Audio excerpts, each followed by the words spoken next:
በኢትዮጵያ ኦርቶዶክስ ተዋሕዶ ቤተክርስቲያን የክርስትና እምነት ተከታዮች ዘንድ የትንሣኤ በዓል እግዚአብሔር አምላክ ለሰው ልጆች ያለውን ታላቅ ፍቅር በልጁ ሞትና ትንሣኤ የገለጠበት በመሆኑ የደህንነት ቤዛ የሆነው የናዝሬቱ ጌታ ኢየሱስ ክርስቶስ ስለ ሰው ልጆች ኃጢአት ማስተሰሪያ ሲል ክቡር ደሙን አፍስሶ የመስቀልን የስቃይን ሞት ሞቶ ተቀብሮ በሦስተኛው ቀን ሞትን ድል በመንሳት ከሙታን ሁሉ ተለይቶ የተነሳበትን ዕለት ምዕመናን የሚያስቡበት ነው። አብይ ጾም ታላቅ ጾም፣ የበረከት ጾም፣ የድህነት ጾም፣ ድህነት የምናገኝበት ጾም፣ ስርየት የምናገኝበት ጾም ማለት ነው። እግዚአብሔር አብ በደመና ይህ የምወልደው ልጄ ነው ካለ በኋላ እሱን ስሙት ነው የሚላችሁን አድርጉ። እመቤታችንም የአብን አንጸባርቃ የሚላችሁን አድርጉ የሚለን ምንድን ነው?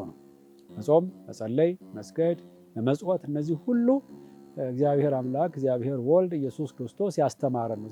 ስለዚህ መከራ መስቀሉን የጀመረው እንደሚታወቀው ሰኞ የሕማማት ሰኞ ቤተ መቅደስ ገብቶ ቤተ መቅደስን ያጸዳበት ነው ይላል። ሁለተኛው ረገማ ለኃጢአት በአንጻረ በለሲቱን ያችን እጽዋቷን በለሲቱን ያደረቀባት ዕለት ናት። ማነው? በአንጻረ በለስ ረገማ ለኃጢአት ፍሬ የላትም ነበረችና ተረገመች፣ ደረቀች። እንደዚሁ የአዳም ኃጢአት ይድረቅ ብሎ የመጣ አምላክ ነውና በቃ ኃጢአታችን በዚህ አይነት መልኩ ኃጢአትን ረግሞታል። ኃጢአት በቃ ተብሏል። ከዚህ በኋላ ኃጢአት ዳብሎስ ነውና ዳብሎስ ደግሞ በሰው ልጆች ላይ ነግሶ መኖር የለበትም ብሎ ረቡዕ ምክረ አይሁድ ነው። አይሁድ የመከሩበት እንደዚያ በቤተ መቅደስ በሆሳዕና ለታ በዚያን ለታ እየዘመሩ የጮሁ ሆሳዕና ለወልደ ዳዊት፣ ሆሳዕና ለእግዚአብሔር ልጅ፣ ሆሳዕና ብሩክ በይመጽእ በስመ እግዚአብሔር፣ በእግዚአብሔር ስም የሚመጣ እያሉ ሲያውኩን ነበረ። ስለዚህ ብለው ምክር የመከሩበት ይሁዳ ከ12ቱ ሐዋርያት ደግሞ ጌታውን አሳልፎ ሊሰጥ የተዋዋለበት ነው።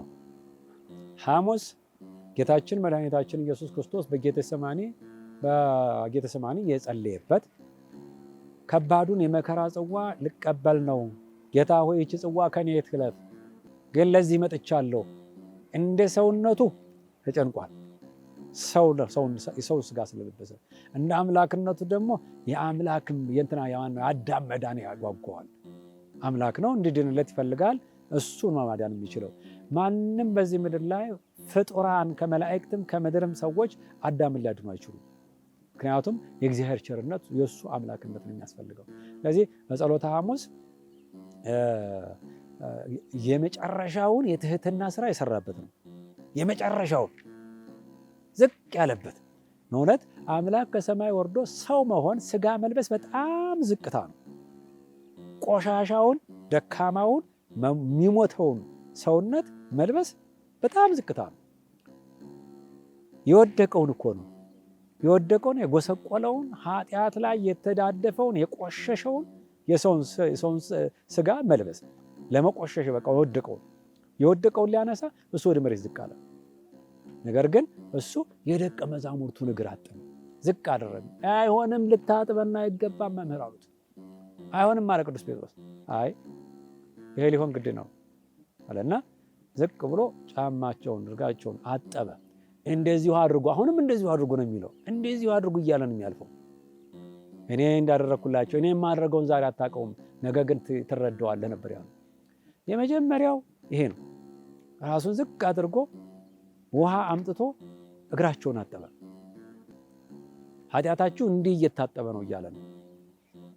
ሁለተኛውና ሌላኛው በጣም ትልቁን የምስጢራት ሁሉ ንጉሥ የሆነው ስጋው ደሙ ገለጸ። ህብስቱን አመጣ፣ ወይኑን አቀረበና እነሆ ስለ አዲስ ኪዳን ስለ እናንተ የሚፈሰው አዳም ይድን ዘንድ የሰው ዘር ሁሉ ነፃ ይወጣ ዘንድ ዲያብሎስ ይታሰር ዘንድ ኃጢአት ከእናንተ ይወገድ ዘንድ ስለ ኃጢአታችሁ ስርየት ኃጢአታችሁ እንዲወገድላችሁ ይህ የሚፈሰው የአዲስ ኪዳን ደሜ ነው። ይሄኛው ደግሞ የሚቆረሰው የአዲስ ኪዳን ስጋዬ ነው። ይሄን ብሎ ይሄን ጠጡ፣ ነገ የሚቆረሰው ነው ያላቸው። እንደው ነገ የሚቆረሰው ብዙዎች ሞኞች እንዴት ነው አምላክን ስጋ የሰውን ስጋ እንዴት ሰው ይበላል ምናምን ይላሉ። አይደለም። ሰው ይሄ የአምላክ ሥጋ ነው። አምላክ ሰው የሆነው አምላክ ነው። ስለዚህ ይሄን ብሉ ይሄን ጠጡ ብሎ ሰጠን። ይህ መጀመሪያው ምስጢረ ቁርባን የሚባለውን የምስጢራት ሁሉ ቁንጮ የሆነውን ሰጠን። ከዚያ ይህንን ሲፈጽም ነው ይሁዳ በተዋዋለው መሰረት ከአይሁድ ጋር ተስማምቶ ጌታ ኢየሱስ ክርስቶስን ሐሙስ ማታ 3 ሰዓት ላይ ተያዘ። እንዲያውም ከደቀ መዛሙርቱ መካከል ስለነበረ ያዦቹና አይሁድ መጥተው ኢየሱስ ክርስቶስ የቱ ነው ሲሉ ሰው ማዕከል የት ነው ሲባል ኧረ ይሄን ነው የለም ምናምን ነው አይደል የሚባለው። እሱ ግን እኔ ነኝ አላቸው። የመጣው ለማዳን ነው፣ የመጣው ለፈውስ፣ የመጣው ለድህነት ስለሆነ ራሱን አሳልፎ ሰጠ። ከዚያን ሰዓት ጀምሮ መከራውን መቀበል ጀመረ ማለት ነው። ስቅለት እንግዲህ የመጨረሻው ጌታ ለሰው ልጆች የከፈለበት ትልቁን ዋጋ የከፈለበት። ሐሙስ ዕለት ትህትና ነው፣ ዝቅታ ነው፣ ማስተማር ነው። ዓርብ ዕለት ግን ማንም ሊከፍለው የማይችለውን ክፍያ የከፈለበት፣ ሰዎች ከፍለው የማይጨርሱትን ዕዳ ያወራረደበት፣ እኛ በበደል እሱ የካሰበት፣ እኛ ባጠፋን እሱ የታሰረበት፣ የሰው ልጆች ባስቀየሙ እሱ ይቅር ያለበት ዕለት ነው። በሰማይ 3 ተአምራት በምድር ደግሞ 4 ተከስተዋል። እነዚያም ፀሐይ ጨልማለች የአምላኬን እርቃን አላሳይም ብላ፣ ጨረቃ ደም ለብሳለች፣ ከዋክብት ረግፈዋል። በምድር መጋረጃ የቤተ መቅደስ መጋረጃ ማንም ሳይነካው ተቀዷል። አለት ተሰንጥቋል፣ መቃብራት ተከፍተዋል፣ ሙታን ከመሬት ተነስተዋል፣ ብዙ ተነስተዋል። እነዚህ ሁሉ ተአምራት በሚገርም መልኩ ግን ከሽፍቶች ጋር ነው የተሰቀለው። ከሽፍቶች ጋር እውነተኛው አምላክ፣ እውነተኛው ገዢ፣ እውነተኛው አስተዳዳሪ፣ ፍርድ የማያጓድለው ፍርድ ከሚያጓድሉ ሰው ከሚገሉ ንብረት ከሚዘርፉ ጋር ተሰቅለዋል። የትንሣኤ በዓል ሲታወስ በሰሞነ ሕማማት በ6ኛው ቀን በስቅለት ማግስት የሚውለው ቅዳሜ ቀዳም ስዑር በመባል ይጠራል። እንግዲህ ቀዳም ስዑር ጌታ መድኃኒተ ዓለም ኢየሱስ ክርስቶስ በመቃብር ያደረባት ነው ብያለሁ። ከዚያ እንደገና ደግሞ በዚህ የተነሳ ዓርብ ዕለት የነበረው ሐዘን ጌታ ኢየሱስ ክርስቶስ ተሰቅሏል፣ ወደ መቃብር ወርዷል፣ ሐዋርያትም ተረብሸዋል፣ ተከታዮች ሁሉ ተረብሸዋል፣ ያዘኑ ነበረ። ማምላክ ወላዲተ አምላክ ልጄ ወዳጄ እያለችም ያለቀሰችበት ያነባችበት ጊዜ ነው። ነገር ግን እንደሞተ እንደተቀበረ እንደማይቀር ነግሯቸዋል እና በዚህ ሰዓት ግን በመቃብር ቢያድርም ትንሣኤውን ተስፋ አድርገው ይጠብቁ ነበረ። ይጠባበቁ ስለነበረ እንደገና ደግሞ ከሲኦል ያሉ ነፍሳት ወደ ጌታ ሄዶ በነፍስ ነው፣ በአካለ ነፍስ በስጋ አይደለም፣ በአካለ ነፍስ ሄዷል። መለኮት ግን በስጋም በነፍስም ውስጥ ነበር። ምክንያቱም ለአምላክ ገደብ የለውማ። መቃብር ውስጥም እኮ መለኮት ነበረ ከስጋ ጋር በሚገርም መልኩ፣ ነፍስ ጋም ነበረ ወደ ሲኦል ሲሄድ። ስለዚህ እነዚያን ከሲኦል መውጣታቸውን ወደ ደብረ ቅዱስ ገነት አልገቡም። ገነት የሚገቡት በሚገርም መልኩ ሰኞ ነው። ዓርብ ዕለት ወጡ፣ ደብረ ቅዱስ ኖሩ። ደብረ ቅዱስ ቅዱሱ ተራራ ይባላል። እኛ የማናየው እግዚአብሔር የሚያውቀው እነዚያ ቅዱሳን ነፍሳት ያዩት የኖሩበት የዚያ ዕለት ወጡ።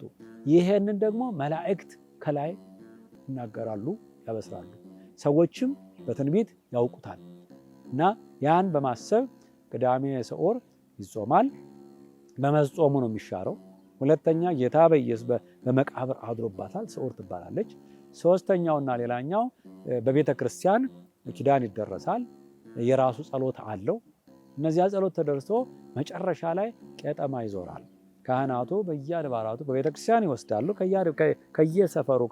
በየሰፈሩ እየሄዱ ያደርሳሉ። ይሄ ማለት ምልክት ነው። ሀፀ ማያይህ ነትገ ማያይህ ብላ ልክ በኖህ ዘመን ያው ንፍር ውሃ ወርዶ ነበርና በንፍር ውሃ ዘመን ለ40 ቀን ነው ዝናቡ የዘነበው። ኖርማሊ 150 ቀን ይላሉ። ያን ያክል የንፍር ውሃ ፈሶ ወርዶ ዓለሙ ላይ ያለው ሰው ሁሉ አልቆ 8 ነፍሳት ነበር የተረፉት። ኖህ ሚስቱ፣ የኖህ ልጆች 2 ሚስቶቻቸው፣ በቃ 8 ሰው ነው። እነዚህ ብቻ ናቸው። ግን ደግሞ ሲታይ ዓለም ሁሉ ባዶ ስለነበረ ኖህ መጀመሪያ ከአእዋፍ ቁራን ላከ። አሞራውም ማለት ነው። አሞራ ሲልክ አሞራ በዚያው ነው የቀረው። ስለዚህ ሁለተኛ ርግብ ነች የተላከችው። ርግብ ሄደች፣ ቄጠማ ይዛ መጣች። እነሆ ማያህ ጎሏል፣ መጧል፣ ሰላም ነው የሚል የሰላም ብስራት ይዛ እንደመጣች ሁሉ አሁንም በሲኦል ያሉ ነፍሳት ወጥተዋል፣ ድህነት ተደርጓል፣ ኢየሱስ ክርስቶስ የትንሣኤው ብርሃን ይመጣል። ከዚያ በተረፈ የዲያብሎስ ምርኮኛ ሁሉ ተለቋል፣ ነፃነት አውጇል፣ ነፃነት መጥቶላችኋል፣ ብርሃን እያያችሁ ነው የሚለውን የክርስቶስን ትንሣኤ የማብሰሪያ ቄጠማ ይዞራል ማለት ነው። ይሄ ነው የመጀመሪያው። ዲያብሎስ ታሰረ፣ አዳም ተመረመረ፣ ወጣ፣ ነፃ ወጣ እያሉ ይሰጣሉ ማለት ነው። ምእመናን ለተከፈለላቸው ዋጋ እግዚአብሔርን እያመሰገኑ ከስራቸውና ከጎናቸው ላሉት ወንድሞቻቸው እና እህቶቻቸው ማድረግ ያለበት ቸርነት ማድረግ ይጠበቅባቸዋል። ቸርነት፣ በጎ። ኢየሱስ ክርስቶስ በጎ ነው አባታችን። ኢየሱስ ክርስቶስ ቸር ነው አባታችን። ኢየሱስ ክርስቶስ እኮ ራሱን ከፍሎ ነው ራሱን እንካችሁ ብሉ፣ ጠጡ፣ ዳኑ፣ እኔ ስለ እናንተ ልሙት አለ። ማን ነው ስለ ወንድሙ የሚሞት ዛሬ? ማን ነው ስለ እናቱ ስለ አባቱ የሚሞት? እናቴ መቼ ሞታ ቤቱን ወርሼ ወይ ገንዘቡን ወርሼ? ትንሽ ገንዘብ ያለው ወንድሙ ካለው እኮ ወንድሙ ሙሉ ገንዘቡን ካልሰጠው ለሞት የሚዳርግ ትውልድ ላይ ነው ያለ ነው። ከዚህ መውጣት አለብን። በቃ አላፊ ጠፊ ነው፣ ትንሽ ነገር ነው። በጣም ጥቂት ዘመን ለምንኖርባት እንባላለን። በጣም የምንኖረው እኮ ትንሽ ቀን ነው። ደግሞ የሚገርመው ደግሞ እኮ ሄደን አንድ ቀን ሰው አፍንጫውን ከተያዘ አይኖርም፣ የለም። ለዚች አቅማችን ጉልበተኞች ነን። ባለሀብቶችን ሀብታቸው አምላክ ያደረጋቸው አይነት ነገር ሁሉ ይመስላሉ። ስለዚህ ከሀብትም እድሜም ጉልበትም ስልጣንም ቀሪ ነው፣ ጠፊ ነው። እንዲያው በስልጣን በሀብት በጉልበት በትልልቅ ነገር ባለሀብትነትማ ከአዳም በላይ ማን ነበረ? እንስሳት የለ፣ እጽዋት የለ፣ ዛፍ የለ፣ መሬት የለ፣ ሁሉ ግዛ አልነበር የተባለው? ግን እኮ የሰው በአንድ ቀን ልብስ እንኳን አጣ። ስለዚህ የምንፈታበት ነፃነት የምናውጅበት ነፃነት የታወጀበት ዕለት ነውና ትንሣኤያችን ደግሞ የድል በዓል ነው፣ የደስታ በዓል ነው፣ የትንሣኤ የመነሳት በዓል ነው። ከወደቅንበት ልነሳ ይቻላል። ሁላችንም ትንሹም ትልቁም ስለ ሀገራችን መነሳት፣ ስለወደቀ ወንድመታችን መነሳት መረባረብ ነው ያለብን። ትንሣኤው ይህን የሚያሳይ መነሳትን፣ የኢትዮጵያን ትንሣኤ፣ የኢትዮጵያን ሕዝብ ትንሣኤ፣ የመሪዎችን ትንሣኤ፣ የተመሪዎችን ትንሣኤ፣ የሃይማኖት አባቶችን ትንሣኤ፣ የሃይማኖት ልጆችን ትንሣኤ የምናይበት ነው መሆን ያለበት። ይሄ ነው። ተተባበርን ይሄ የማይደረግበት ነገር የለም። እግዚአብሔር ትንሣኤውን ብርሃን ያሳየን። ትንሣኤው ብርሃን ለሁላችንም ይሁንልን። እንኳን ለብርሃነ ትንሣኤው አደረሰን። ሰንበት ካለፈ በኋላ መግደላዊት ማርያም፣ የያዕቆብ እናት ማርያም፣ ሰሎሜም መጥተው ሊቀቡት ሽቶ ገዙ። ከሳምንቱም በፊተኛው ቀን እጅግ በማለዳ ፀሐይ ከወጣ በኋላ ወደ መቃብር መጡ። እርስ በእርሳቸውም ድንጋዩን ከመቃብር ደጃፍ ማን ያንከባልልልናል ይባባሉ ነበር። ድንጋዩ እጅግ ትልቅ ነበርና። አሻቅበውም አይተው ድንጋዩ ተንከባሎ እንደነበር ተመለከቱ። ወደ መቃብርም ገብተው ነጭ ልብስ የተጎናጸፈ ጎልማሳ በቀኝ በኩል ተቀምጦ አዩና ደነገጡ። እርሱ ግን አትደንግጡ፣ የተሰቀለውን የናዝሬቱን ኢየሱስ ትፈልጋላችሁ? ተነስቷል። መልካም የትንሣኤ በዓል።